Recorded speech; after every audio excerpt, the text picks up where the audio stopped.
22টা ভাষা এখানে স্বীকৃত অষ্টম তফসিলে, তার মধ্যে বাংলাও রয়েছে। প্রত্যেকটি ভাষার সমান গুরুত্ব। সেখানে একটি ভাষাকে রাষ্ট্রভাষা বলে চালানো, এটা রাজ্যপাল আমার মনে হয় তার কোনো বিবৃতি দিয়ে এত বড় একটি ভুল, মানুষের কাছে এই ধরনের একটা ভুল বার্তা দেয়া, ভুল শব্দ প্রয়োগ।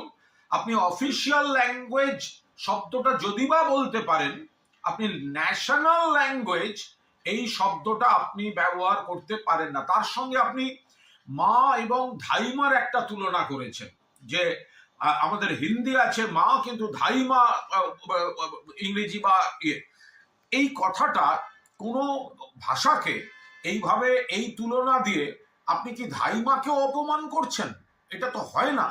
আমরা ধাইমাকে মায়ের মতো শ্রদ্ধাতেই তাদের দেখা হয়।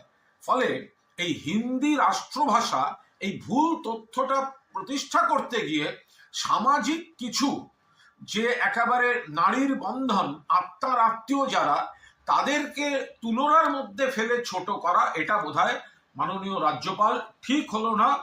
সম্পূর্ণভাবে আপনি এটি ভুল বলেছেন।